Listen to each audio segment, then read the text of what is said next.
Ni matumaini yangu ya kwamba ujambo siku ya leo, na ninakushukuru sana bana wewe ambaye unaendelea kutufuatilia bashara kupitia Upendo TV.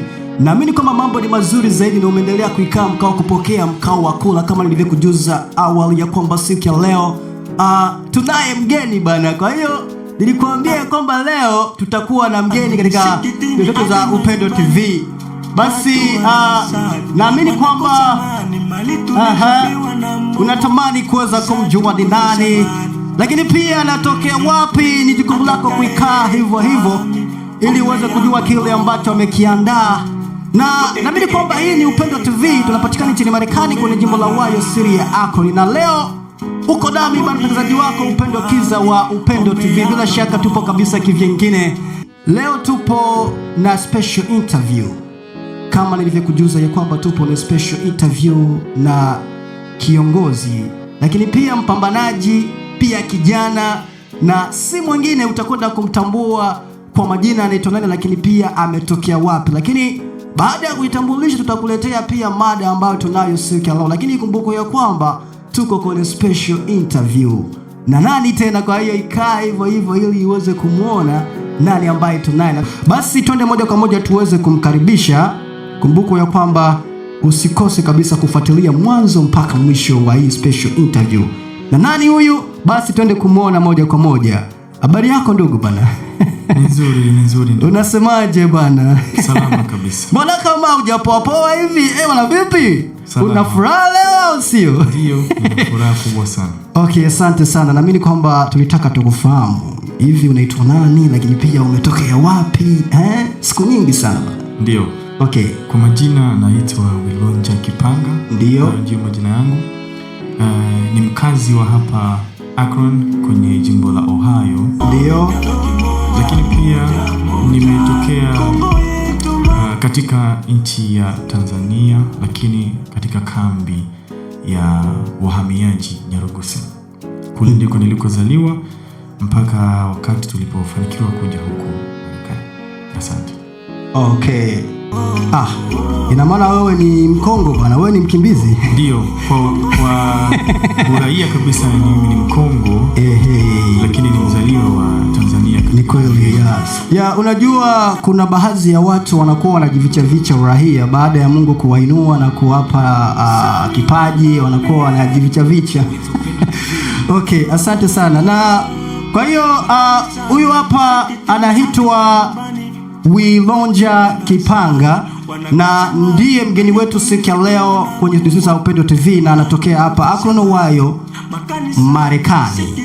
Na leo tutakwenda kumhoji kulingana na wimbo ambao amekwenda kuandaa. Kuna wimbo ambao amekwenda kuandaa, kuna kazi ambayo amekwenda kuiandaa. Kwa hiyo tukaona ni vema tuweze kumuhitaji ili atuambie ni kipi ambacho ametuandalia. Na mada yenyewe bana inasema ya kwamba waandae wengine. Nafikiri hapo nakwenda kumuona yeye, lakini pia nikaandika pale waandae wengine. Ndio mada yetu ya siku ya leo, ukiangalia kwenye cover yetu hiyo hapo. Basi moja kwa moja tuweze kwanza kumfahamu vizuri Wilonja. Wilonja ni nani? Na lakini pia tuweze kujua anafanya kazi gani, kwa sababu unajua kuna wale ambao wanamsikia tu Wilonja. Hivi Wilonja ni nani ndugu? Ndio, Wilonja ni kijana wa kawaida tu. Ndio. Kijana ambaye anamtumikia Mungu. Ndio. Ambaye ni kiongozi wa kundi la vijana, na maanisha kwaya. Ndio. Lakini pia anafanya kazi ya kuimba na kazi mbalimbali. Ndio. Upande wa kuingiza kipato. Okay. Yeah. Asante sana. Huyu hapa anaitwa Wilonja Kipanga. Anakuambia kwamba Wilonja Kipanga ni mpambanaji, ni kijana ambaye pia ni mwimbaji wa nyimbo za Injili, akiweza kujisaidia kwa kuweza kuingiza kipato. Anafanya pia kazi, au sio? Ndio. Asante sana bana. Mimi nilikuwa nakutafuta sana. Ni muda mrefu nilikuwa nikihitaji kupanga na wewe special interview, lakini ulikuwa upatikani. Kuliko ni? Hebu tuambizane, kuliko ni? Ndio, hata mimi nilikuwa nikitamani sana kuja kabisa kipindi kile tulikuwa kinitafuta. Ni kweli. Sema mambo yaliingiliana kihivyo. Ni kweli. Mambo binafsi, mambo ya familia, ni kweli, ya jamii, sana kadhalika. Lakini shukuru Mungu leo tumeipata nafasi kama na hii ya kipekee. Ndio. Kwa hiyo nimefurahi kuwepo kwenye studio za Upendo TV. Ni kweli. Na kuwepo mbele za watu. Asante sana, maana mimi nilikuwa nikishangaa nikijiuliza, Wilonja vipi, maana tumeanza kitu kipya na hapatikani, lakini pia yeye ni mwimbaji. Kwa hiyo ni vizuri tushikamane ili tuweze kabisa kuandaa wengine, maana mada yetu bana ni tufanyaje? Hebu tuambie, mada yetu ni ipi? Mada yetu ni kuandaa wengine. Na siku ya leo umekuja ili tuweze kuandaa wengine, au sio? Ni kweli. Okay, moja kwa moja Wilonja, kwanza Mungu akubariki sana. Asante. Kwa sababu kazi ambayo unayoifanya ni kazi kubwa na si jambo rahisi, kwa sababu wengi wanatamani wafikie kama ulivyo, lakini wakijiuliza wataanza namna gani ili wakufikie wewe.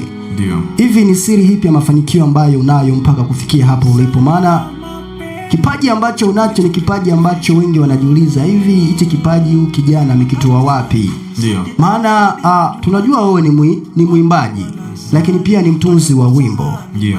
Na nyimbo zako ambazo unazokuwa ukizitunga ni nyimbo ambazo zinagusa watu.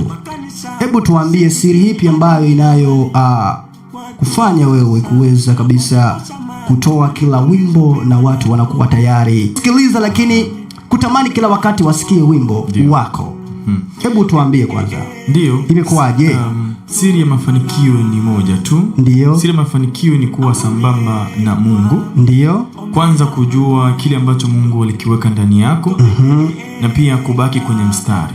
Nikisema kubaki kwenye mstari inamaanisha kama Mungu alikuambia fanya hiki, basi fanya hiki. Ndio.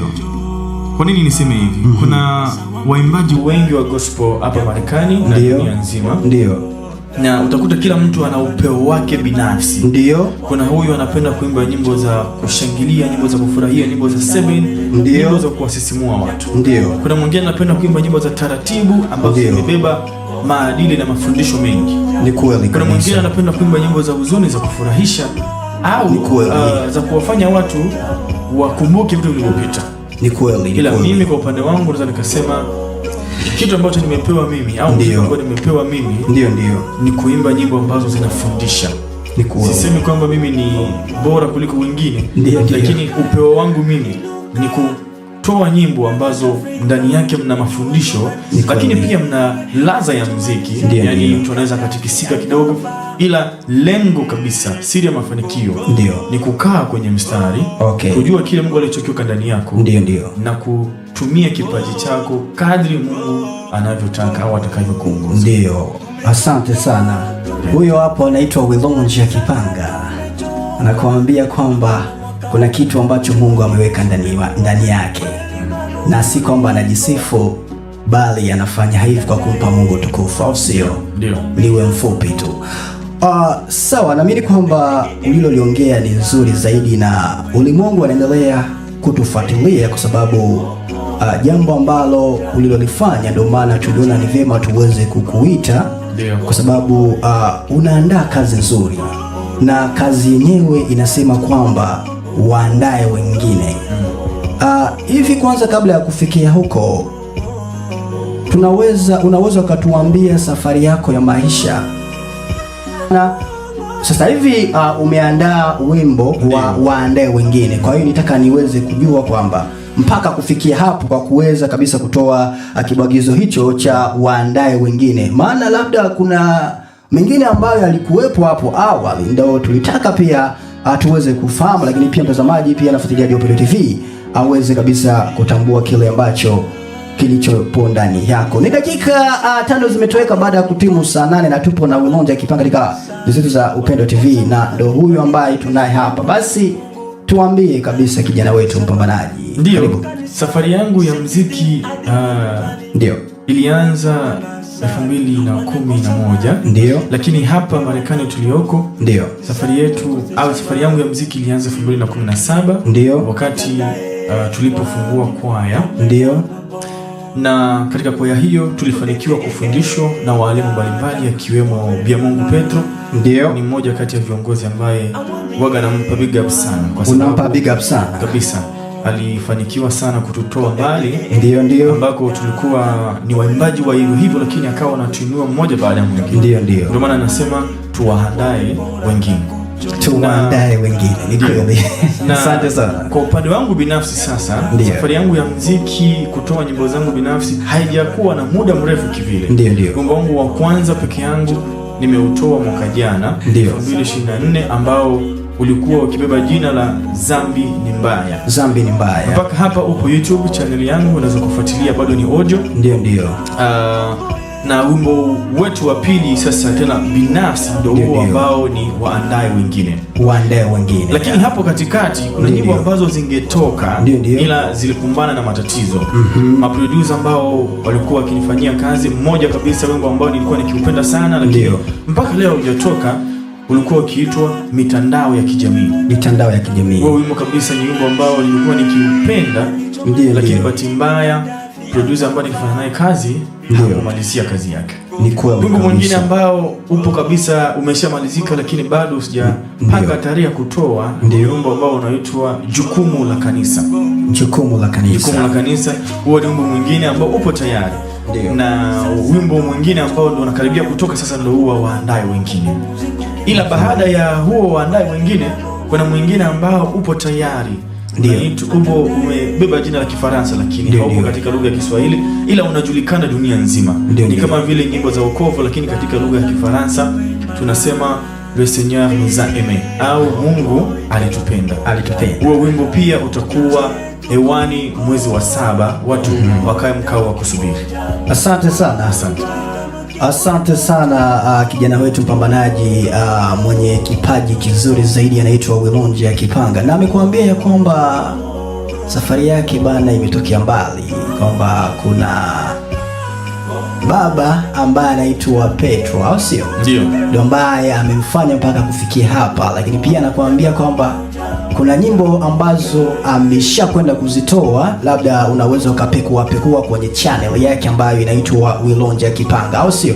Kwa hiyo unaweza ukaenda ukaangalia pale Wilonje, ukaandika pale kwenye YouTube channel yake Wilonje Akipanga, maana anafanya vizuri zaidi na ana nyimbo nyingi pale, unaweza ukaangalia. Lakini labda wewe ambaye upo bara la Afrika, upo bara la Ulaya, bara la Asia, bara la Amerika, hapa tupo kabisa kwenye special interview na kijana wetu waitwaye Wilonje Akipanga, na ni kati ya wapambanaji ambao wanafanya vizuri zaidi, na leo tunakwenda kabisa kuzungumza kwa ajili ya kuandaa wengine, maana ndo ambapo kabisa tupo hapo, kwa sababu kijana huyu ameleta kabisa wimbo ambao wengi wanaosubiri baada ya kusikiliza wimbo wake wa Zambi ni Mbaya, au sio? Zambi ni Mbaya, watu waliendelea kumfuatilia na kusema kwamba kijana anaendelea. Kwa hiyo jukumu lako kuendelea kumshika mkono kijana wetu ili apate kuendelea. Hivi unaonaje watu wakikushika mkono? Upo tayari? Nipo tayari, na nitashukuru sana kwa vyovyote vile ambavyo watu wanaweza kanishika mkono kwa support yoyote, ushauri, maadili, sijui mchango wa kifedha, mchango wa mawazo, mchango wa kupambanua kazi. Niko tayari, na ni shukrani kubwa sana kwa yoyote atakayefanya hivyo. Ni kweli kabisa. Asante sana. Okay, huyo anaitwa Wilonje, anakuambia kwamba yupo tayari kwa yoyote ambaye atakayemsupporti, yoyote ambaye atakayekuwa tayari kumshika mkono, maana anafanya vizuri zaidi kwenye uimbaji wa nyimbo za Injili. Samahani, kuna watu endelea kupiga simu, tutaruhusu simu baadaye, maana watu wanapiga simu hapa bana. Tutaruhusu simu baadaye, maana tuko kosa kwenye mahojiano. Tutakuruhusu baadaye, utapiga simu, labda una lile ambalo tutakwenda kumuuliza kijana wetu, atakujibu kulingana na hili ambalo tunakwenda kuliongelea hapa. Na hii ni Upendo TV, tunapatikana nchini Marekani kama nilivyokujuza awali, kwenye jimbo la Ohio, siri ya Akron. Na ni dakika ngapi zimetoweka? Dakika 10 zimetoweka baada ya kutimu saa 8 majira ya hapa kwetu Akron, Ohio, Marekani, na tupo kabisa kwenye special interview na huyu kijana ambaye anaitwa Wilonje Akipanga, na ndo huyo hapo kama unapenda kumuona kwenye screen yako hapo. Okay, asante sana, umetuambia kwamba tayari watu kuweza kukunga mkono.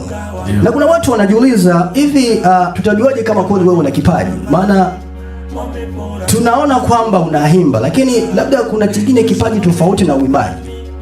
Na tutajuaje kama kweli wewe una talent? Wewe ni upo talented. Karibu kiongozi. Mimi kipaji changu kikubwa naweza nikasema ni uimbaji. Ndio. Ni kuimba. Ndio. Ni kweli Mungu anaweza akampatia mtu kipaji kikubwa, lakini pia akampatia na uwezo mwingine tofauti na kipaji kile. Ni kweli. Mimi pia naweza nikafundisha. Ndio. Naweza nikatoa ushauri. Ndio. Naweza pia nikaongoza watu. Bila kipaji changu ni uimbaji. Ndio. Asante. Okay, anakuambia kwamba kipaji chake ni uimbaji ila anaweza akafundisha watu. Asante sana. Nimefurahi sana kitu unasema kwamba kipaji chako umedili hasa na uimbaji, maana huko ndo kuko chimbuko lako. Sasa ulijijuaje kama kweli wewe hapo ndo peko kipaji chako? Maana tunaambiwa kwamba waandae wengine, au sio? Ndio. Tunajua tutafikia huko, lakini ulijuaje kama kweli mimi kabisa kipaji changu kiko hapa kwenye uimbaji? Karibu. Nilijua nina kipaji cha uimbaji. Ndio. Kwa sababu kipaji cha mtu hakijifichi. Ni kweli.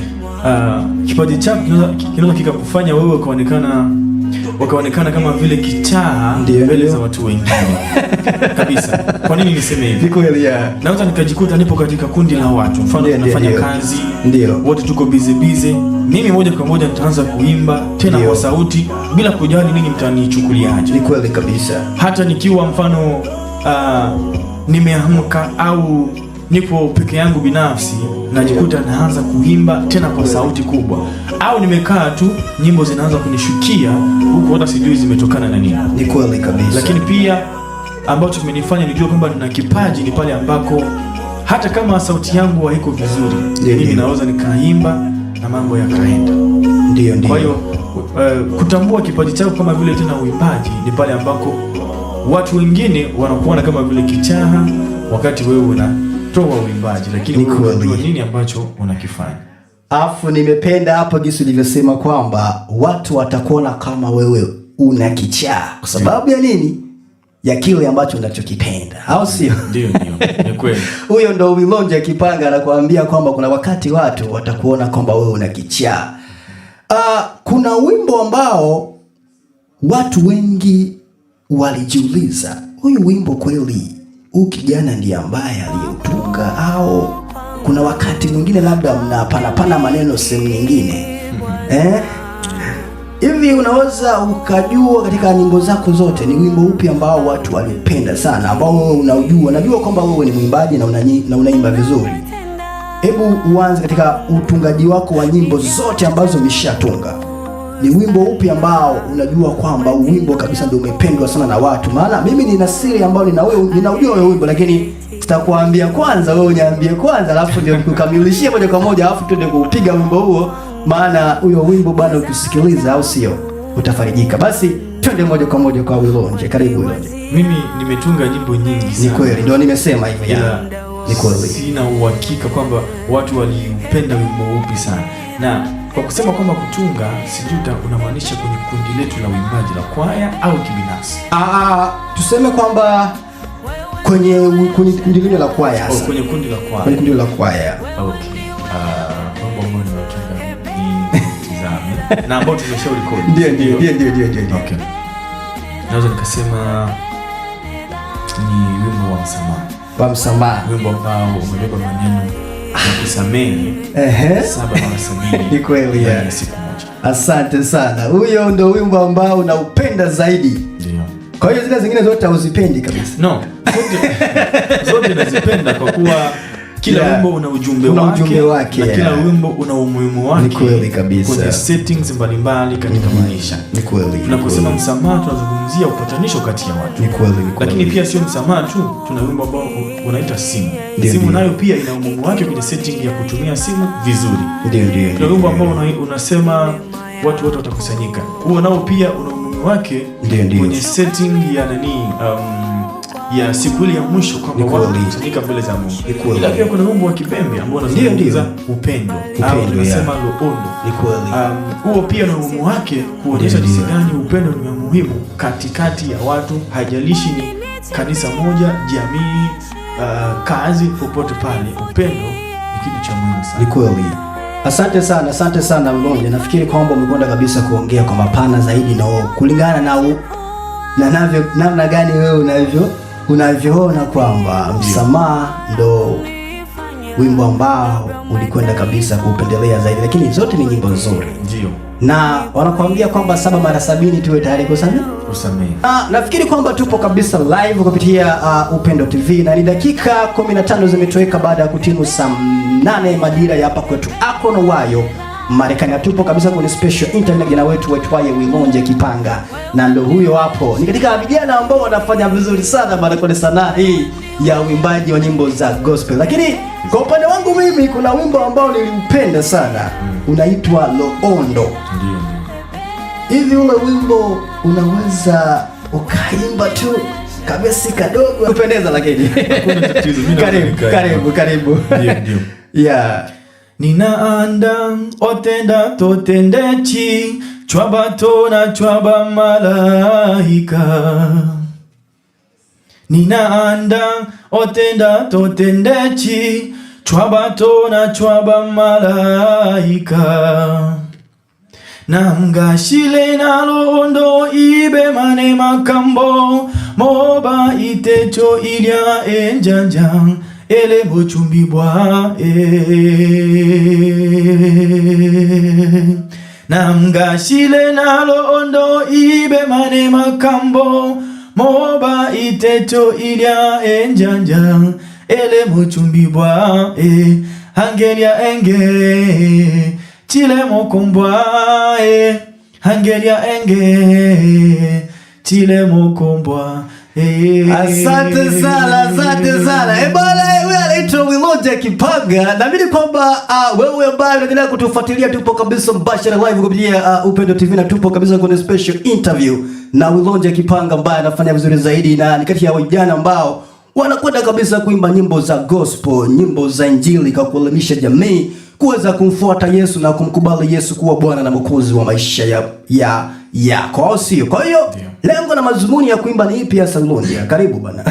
Lengo la mazumuni ni kutoa taarifa, kutoa ujumbe, kutoa injili, ni kweli, kuelimisha, ndio tunasema edify, lakini pia ndio ni kuwaleta watu kwa Yesu. Ndio nataka kuwaleta watu kwa Yesu. Ndio. Sasa wewe umekwenda kuimba, lakini sijafurahi sana kivile, maana nilitaka pia hata uchukue hata kitu fulani hivi alafu uanze kabisa kutuhakikisha, maana kuna mtu ambaye anataka afahamu kwenye kipaji chako. Je, unaimba tu au unapiga pia na gitaa?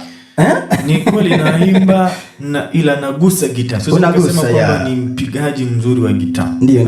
Siwezi nikajiclassify. Ni kweli. Kwenye wale wapigaji wazuri. Ni kweli. Kuimba ndio, lakini kupiga bado najifunza. Ila naweza nikapige wimbo. Ni kweli kabisa. Unaweza, kwa hiyo ukipewa nafasi ya kuweza kupiga unaweza ukapiga, au sio? Ndio, naweza nikapiga pale ambako ujuzi wangu umeishia. Ndio. Basi ningelikuomba kama umejiandaa, maana Upendo TV tumeandaa mambo bana. Kwa hiyo kama upo vizuri, maana tuna kila kitu hapa kwa zetu za Upendo TV, ni wewe tu kujiandaa na kuja kuweza kufanywa haya ambayo tunayoendelea kuyafanya kupitia kijana wetu aitwaye Wilonje Kipanga. Basi chukua mambo yako alafu jiandae alafu nikuachie moja kwa moja. Ushakuwa tayari? Ishakuwa tayari? Nipo tayari ndugu. Twende basi moja kwa moja.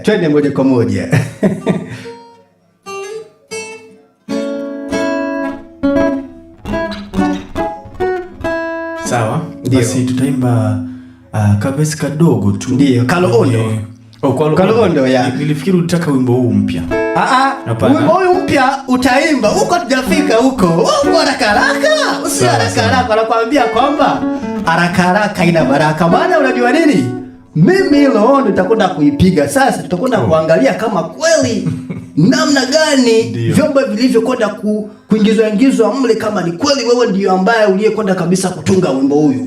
Unaona kuna wengine wanaibia nyimbo bana.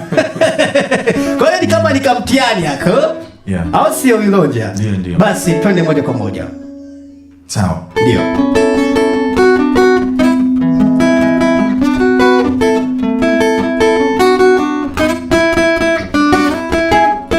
Ninaanda otenda totendechi chwaba tona chwaba malaika.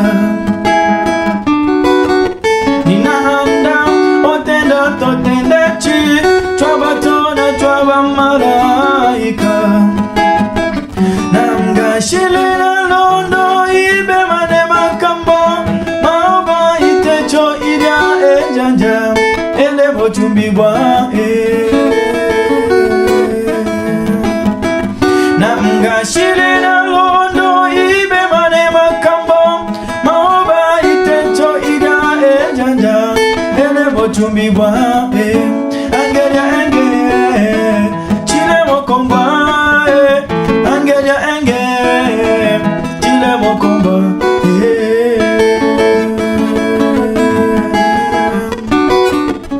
angeja enge chile mokomba angeja enge chile mokomba. Asante sana, asante sana, asante sana, asante sana. Bana, wewe una kipaji bana. Asante. Wewe una kipaji. Asante sana. Na ni lazima leo upate mtu akukusimamia. Wewe una kipaji kikubwa sana. Una kipaji kikubwa sana. Huyu anaitwa Wilonja Kipanga ambaye amekwenda kutunga wimbo huu unaitwa Loondo. Na maana yake na maana upendo. Au sio? Ndio. Au sio? Ndio. Mambo mengine bana Wilonja, wewe uko vizuri. Ndio. Upo vizuri. Lakini hivi utaoa lini wewe? Hivi karibuni. Maana unajua una kipaji, usije ukaanguka. Kwa hiyo usije ukaanguka kwa sababu una kipaji kikubwa. Usije ukaanguka. Unajua bana, shetani ana mambo mengi. Ni kweli. Kwa hiyo unajua kwamba una kipaji kikubwa sana. Sasa unapokuwa umeoa, mwanamke utakayekuwa naye atakuwa anakuhimiza bana, fanya hivi, fanya hivi. Ni kweli. Naamini kwamba unajiandaa, Ndio. Tusikurupuke, tujiandae. Na tupo kabisa Akron, Ohio, Marekani, na ndio hiyo hapo Akron, na hapo tupo kabisa kwenye downtown ya Akron, Ohio. Unavikonda kuona kwenye screen yako ya Upendo TV. Kwa hiyo wewe ambaye unaendelea kutufuatilia, tupo kabisa kwenye special interview na Wilonja, na ndio huyo hapo. Bwana Wilonja, ndio. Kuna kazi ambayo umeiandaa. Ni kweli. Hebu tuambie. Kazi ambayo umeandaa inaitwaje tena? Hebu tukumbushe basi. Inasema au inabeba jina Waandae Wengine. Sasa hiyo kazi ambayo umeandaa ya Waandae Wengine, bana, tutaipata lini? Tunaipata Jumamosi hii ambayo tunaelekea hapa. Sema kweli? Yes, ndio. Kumbe sio mbali bana. Sio mbali. Ndani ya siku 3 hapa tutakuwa na wimbo wenyewe. Jumamosi ya tarehe 17 mwezi huu wa Mei. Ndio. Saa 2 ya usiku, lakini saa 2 za usiku ya huko kwetu Ohio ya. Ndio. Inaitwa namna gani title yake? Kama ambavyo nimesema tena hapo awali, Waandae Wengine. Na ndio maana tumeandika pale Waandae Wengine. Kumbe ndio hivyo bana. Kama vile tumekwenda kumechi hivi. Hebu tuambie, hebu niambie lolote. Tuwe wa kweli, uniambia lolote? Hapana. Lakini mimi nimekwenda kuandika tu waambie wengine. Ni kweli. Ndio. Kwa hiyo bana, kama tumechi hivi, asante sana. Na hivyo basi tunawezaje kuandaa wengine? Tunaweza tukawaandaa wengine kwa kuwatambua kwanza watu ambao tuko nao kwenye organizations zetu au kwenye shirika, vitengo, makanisa, makampuni, jamii na kadhalika. Watu ambao tunawaongoza ndio tunatakiwa kuwaandaa. Ili kuwaandaa effectively, yani kwa ufanisi zaidi, ni lazima tugundue kwanza wanaostahili kuandaliwa ni kina nani, kwa sababu sio wote. Ni kweli. Sio wote ambao wanastahili kuandaliwa. Ni kweli. Kwa hiyo tunatakiwa tugundue kwanza katika watu wote ambao tunawaongoza ni nani na nani ambao tunatakiwa kuwaandaa, na ni kwenye kitengo gani, kwenye sehemu ipi sasa. Ni kweli. Asante sana, upo vizuri, umeongea vizuri zaidi. Wale ambao tunataka kuandaa, tuwaandae kwenye kitengo gani? Sehemu ipi? Ndio. Maana kila mtu anataka andaliwe, sasa ataandaliwa wapi? Ni kweli. Hiyo ndio swala la kujiuliza hilo. Mungu akubariki sana kijana. Asante. Sasa unajua nini, kuna wengine ambao wanakuwa na wivu kwamba nikimwandaa huyu mtu akifanikisha hata nikumbuka. Hilo hapo unaweza ukaliongeaje? Huo sio mtazamo mzuri wa kiongozi. Kiongozi yoyote yule ambaye anajiamini ni lazima tu awaandae watu wake bila kujali matokeo ya mwishoni yatakuwaje. Ni kweli. Yesu Kristo alipokuwa akiwaandaa mitume, hakujali kwamba Petro atamkana siku ile, hakujali kwamba Yuda atafanyaje, atamuuza kwa vipande sana. Ni kweli kabisa. Yeye alikuwa akifanya nao kazi akawa anafunulia siri za mbinguni bila kujali matokeo yatakuwaje. Tuige mfano wa Bwana wetu Yesu Kristo. Ni kweli. Tuwaandae watu wetu sehemu wanazostahili. Bila kujali watakuja kutusaliti, watakuja kutupindua, au watakuja kutona tufai wakisha fanikiwa wao. Sisi kwanza tufanye wajibu wetu. Ya kesho hayajua Mungu. Na unajua nini, ya kwamba unapomwandaa mwingine hata kama atakugeuka, lakini tu anapokuwa mwenyewe dhamiri atakuwa anasema kwamba bila mtu fulani singelifika hapa. Ndio maana anasema wewe fanya kile ambacho unastahili kufanya kama kiongozi. Kwa sababu gani? Binadamu sisi kama kuna kitu ambacho hatuwezi tukajidanganya wenyewe, ni mioyo yetu.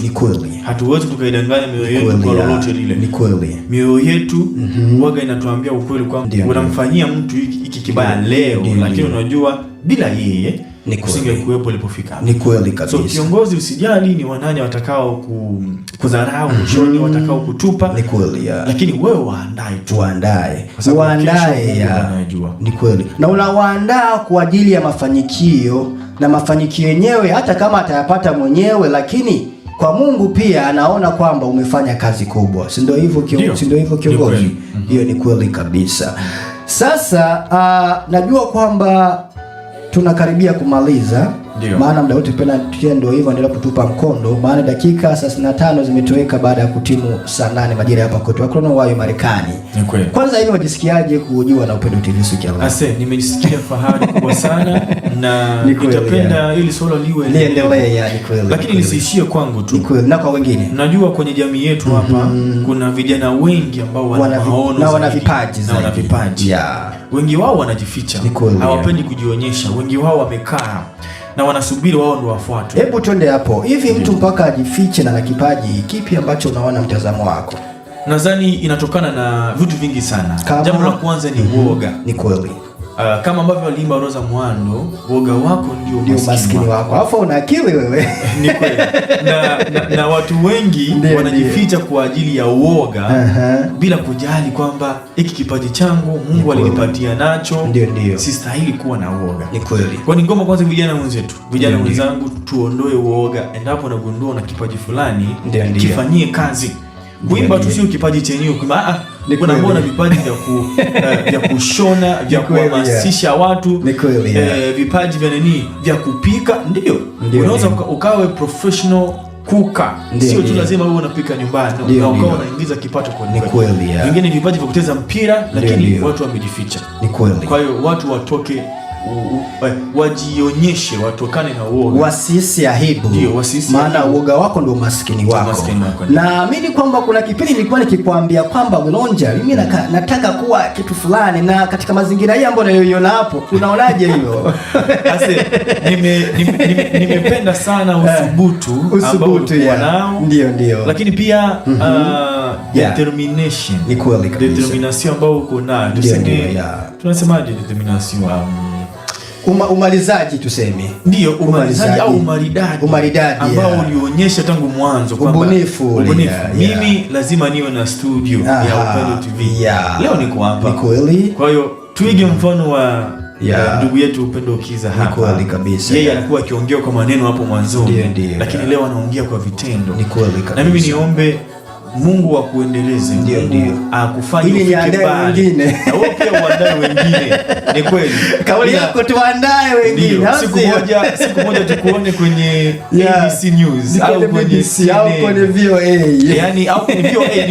Ni kweli. Au tuone kwenye BBC ukiwa na Sadiki Keke mnaojiana pale. Siku moja itafikia. Nina imani itafikia. Sasa nafikiri kwamba ni dakika 37 zimetoweka baada ya kutimu saa 8 za mchana majira hapa kwetu Akron wayo, na tupo kwenye special interview na Wilonja Kipanga. Hivi ukipewa nafasi ya kuambia watu kazi yako ambayo umeiandaa, hebu tupe kiburudisho basi. Wilonja, unatuboa bana.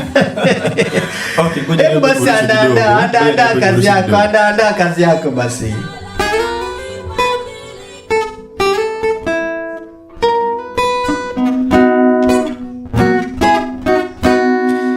Chorus yenyewe inaenda kama hivi. Ndio.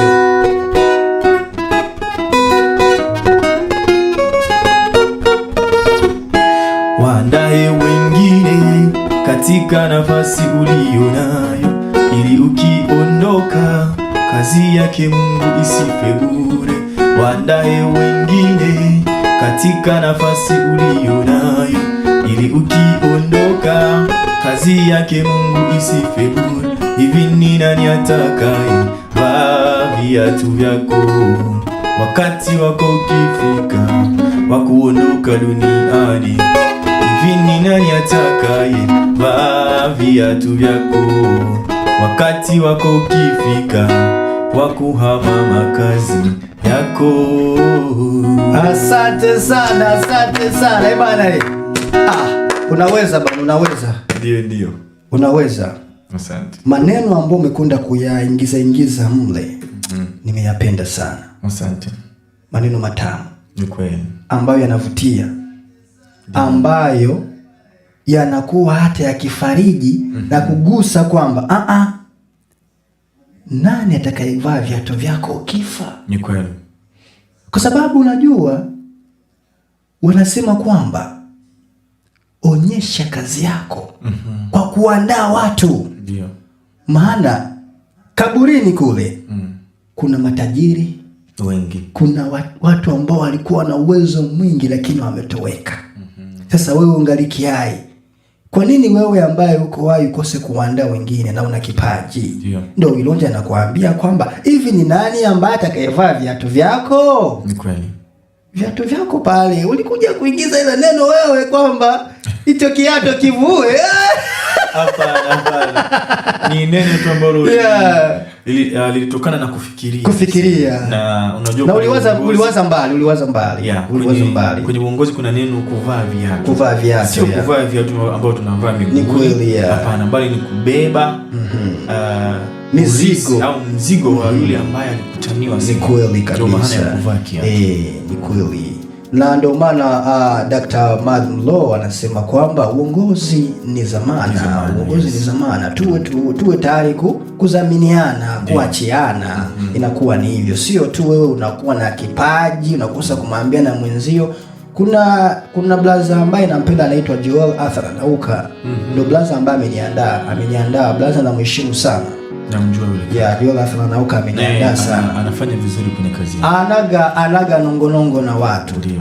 Yeye anaambia watu ukweli ni ukweli, chungu ni chungu, mbaya ni mbaya. Anaambia watu ukweli na anaandaa watu kweli. Mpaka mimi kufikia hapa kabisa, asilimia kubwa alikuwa akiniambia dogo, unaweza kabisa, dogo unaweza, naviona video zako, unaweza, endelea mbele. Mungu ambariki pia. Na una kipaji kikubwa. Mungu ambariki sana brother Joel Arthur Nauka popote alipo. Big up sana brother. Unamjua Joel Arthur Nauka? Ndio, kuna basi ni mhamasishaji lakini pia ni life coach na ni mwandishi pia wa vitabu. Yes. Kuna vitabu vingi ameviandika. Mimi navijua vingi navijua, lakini nitamani pia nikuambie ili uende kuvinunua. Timiza malengo yako. Ni kweli. Timiza malengo yako. Na ndio haya ambayo tunaendelea kuyapambania malengo ambayo tunayo. Kama navituambia Wilonja ya kwamba uandae wengine. Ndio. Lakini pia Joel Nauka anakuambia kwamba saikolojia ya mteja. Saikolojia ya nani? Ya mteja. Kwa ana vitabu vingi sana, lakini anakuambia ya kwamba money formula, elimu ya fedha isiyofundishwa darasani. Na kuambia haya ili utafute vitabu vya Blaza Joel Arthur Nauka. Sawa, bana, mimi nakushukuru sana Wilonja. Lakini sasa unajua nini? Kuna challenge ambayo nitakupa. Ndio. Challenge yenyewe katika nyimbo zako zote. Ninapenda nyimbo zote. Lakini kuna ule mama wewe mwenyewe unaujua. Mimi naupenda sana ule wimbo. sana. Ule wimbo hivi unaujua? Jamani, mimi siujui. Ule wimbo mpaka nilikuwa nikisema kwamba siku moja nitampa Wilonja zawadi. Maana ule wimbo nilikuwa nikiposti mara kwa mara. Unajua wimbo ambao nilikuwa nikiposti mara kwa mara. Hebu fikiria katika nyimbo zako zote. Wilonja, uko wapi wewe Wilonja? Ufikiri nikikufuatilia uoga unaposti vitu vingi. Okay, ni kweli. Mimi naposti vitu vingi. Unajua sisi watangazaji. Ni kweli. Ni kuna wengine Sasa kuna wimbo ambao hivi ulifuatilia ile promo ya leo? Ndio, nilifuatilia. Kuna kitu kiliingiza mle ndani kama kipi? No. I mean, ule mimi si uconsider kama vile wimbo hivyo. Sasa ule ambao au consider ule ndio waga unaniua sana. Yaani unaniuaga sana. Na nikasema kwamba siku moja nitampa zawadi yake ukijana katika ule wimbo, maana ule wimbo ulikwenda kugusa maisha yangu. Ndio. Ni wimbo wa shukrani tu, lakini uligusa maisha yangu.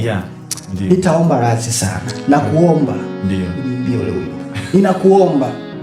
Maana kuna zawadi ambayo nimekuandalia, ule wimbo ninakuomba uniimbie ule wimbo. Lakini sio kwamba ndio nakulipa. Maana zawadi hii nilikuwa nikiandaa muda mrefu kwamba huyu kijana kulingana na uimbaji ambao amekwenda kuimba. Najua kwamba ni mwimbaji na ni mtunzi wa nyimbo, lakini kuna wimbo ambao umekwenda kabisa kunigusa sana.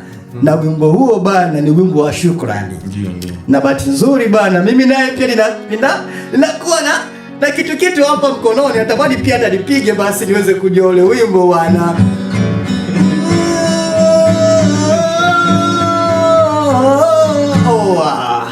Bwana kusaidie pia ujue. Natamani kujua kupiga ule wimbo mimi. Sasa hivi nitajua kweli kupiga kidaa? Utajua. Nitajua kweli. Pamoja na muda na mazoezi na kujitoa utajua. Maana mimi hapa nina kidaa. Ndio. Lakini natamani nijue kupiga. Unahitaji mwalimu. Utakwenda kuni. Na ndio maana wanasema kwamba waandae wengine. Na wewe ndio mwalimu wangu sasa. Lakini mimi nitaanza kwanza kuimba kidogo tu. Ndio. Sasa mimi nitaimba kitu fulani ambako nimekaandaa. Oh, wow. Unaona? Ndio.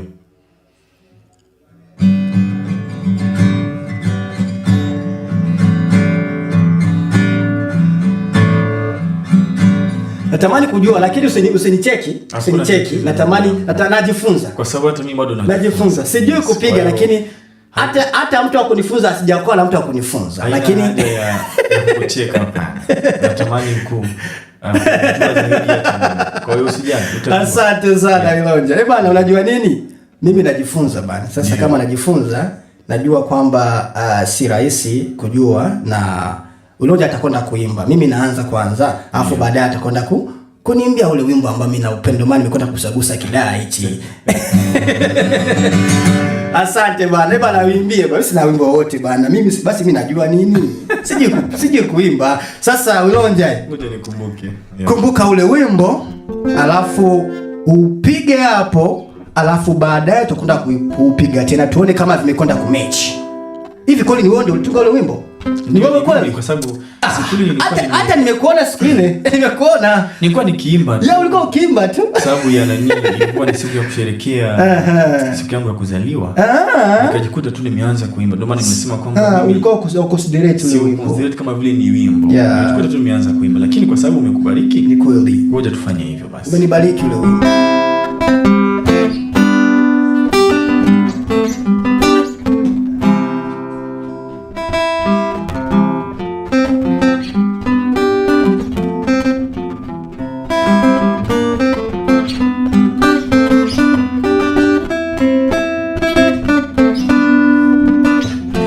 Asante Mungu uliye mbinguni, kwa pumzi ya uhai ulonipatia. Asante Mungu uliye mbinguni, kwa pumzi ya uhai ulonipatia.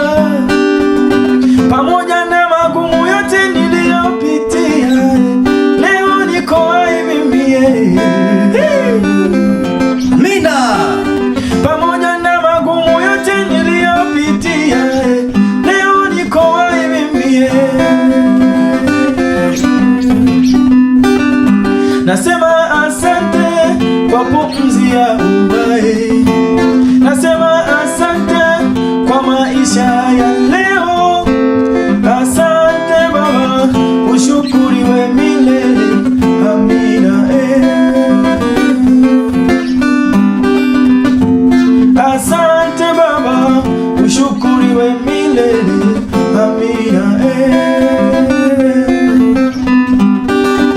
Asante Mungu uliye mbinguni, kwa pumzi ya uhai ulonipatia.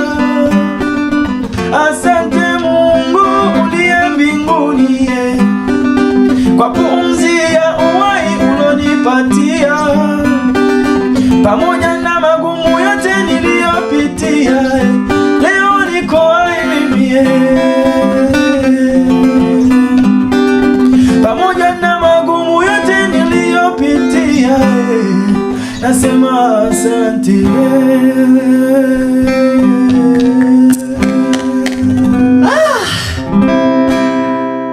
Bwana, acha kabisa. Wimbo mimi naupenda sana. Ndio, nimeukumbuka sasa. Bwana. Asante sana bwana. Huu wimbo mimi unaniuaga sana kabisa, sio siri. Nimefurahi kusikia hivyo. Mimi naupenda sana huu wimbo. Sana. Katika nyimbo zako bwana, najua nyimbo zote ni nzuri, lakini huu wimbo huo unaniuaga sana. Bwana, twende katika Wilonja Kipanga channel. To subscribe, to comment na to like, tumuunge kijana wetu mkono. Asante. Ana kipaji kizuri. Ukweli waga unasema tusiwe na hali ya wivu. Yeah. Tusiwe na hali ya wivu. Tumuunge kijana wetu mkono. Hebu tuambie namba zako za simu. Ni 330 564 ndio 7032. Ni kweli.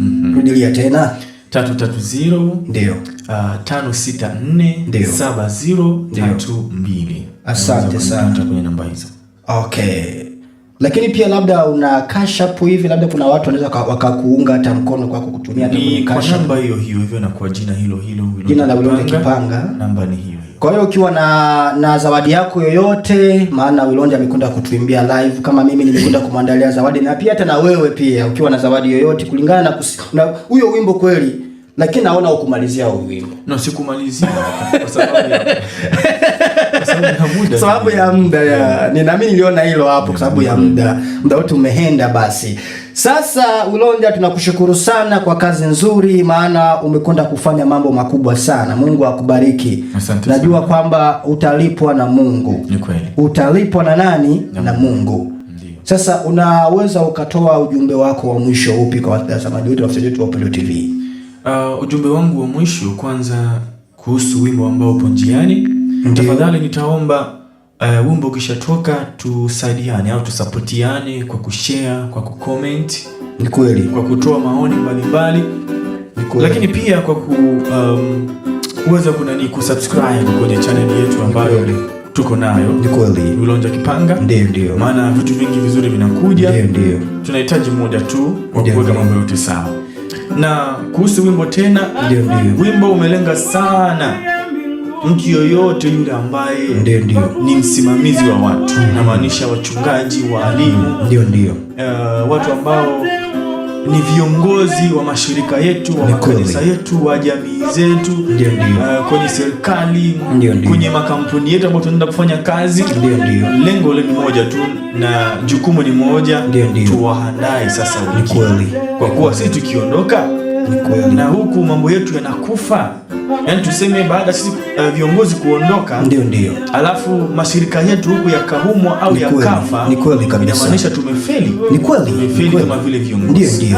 Kwa hiyo ni lazima tuwaandae wengine ili kwamba wao waje wachukue sasa usukani baada ya sisi kuondoka. Ni kweli. Ndio. Asante sana. Kwa hiyo tusupport tu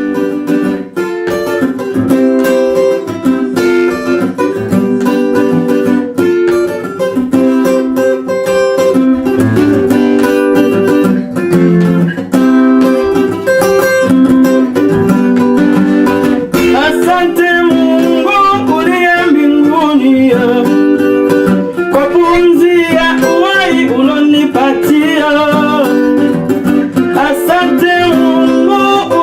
mbinguni.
kunifikisha siku ya leo. Nasema asante Mungu wa mbinguni kwa kunifikisha siku ya leo. Hakika ni wengi walitamani wafike siku ya leo, lakini haikuwezekana.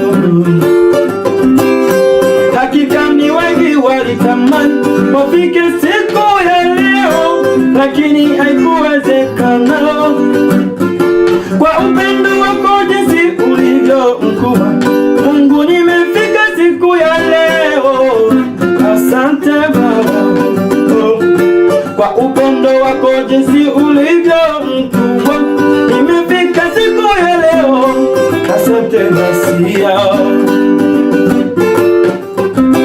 Mimi si vyema kuliko walokosa nafasi ya leo, ni mapenzi yako Mungu. Mimi sio vyema kuliko walokosa nafasi, bali ni mapenzi yako Mungu. Upendo wako ni mkubwa sana Mungu katika maisha yetu Baba. Upendo wako ni mkubwa sana Mungu katika maisha yetu Baba.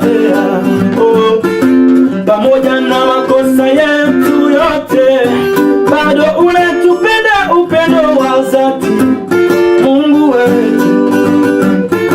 Pamoja na udhaifu wetu wote Baba, unatupenda upendo wa dhati Masia. Hatuna budi kusema asante, hatuna budi kusema twashukuru kwa pumzi ya uhai, zawadi ya maisha. Mungu, nasema asante kwa ndugu, jamaa, marafiki, majirani, wapendwa katika Kristo, ulimwenguni pote walioko hai, nabo wamekwisha tangulia mbele za haki. Baba Mungu, twasema asante. Asante Mungu uliye mbinguni, kwa pumzi ya uhai ulonipatia. Asante Mungu uliye mbinguni, kwa zawadi ya maisha ulotupatia wewe, pamoja na magumu yote tunayopitia, tasema asante. Katika mazuri yote tunayopitia, sema asante Mungu. Asante Mungu uliye mbinguni, kwa pumzi ya uhai ulonipatia. Asante Mungu uliye mbinguni, Baba, kwa pumzi ya uhai ulonipatia, pamoja na mazuri yote ninayopitia, nasema asante. Pamoja na magumu yote ninayopitia, nasema asante. Pamoja na mazuri yote tunayopitia, twasema asante. Mungu wetu. Sikiliza mafundisho ya dini, habari za kiroho, michezo na burudani kupitia chaneli yetu ya Upendo TV. Subscribe leo uendelee kujifunza na kulipokea neno la Mungu.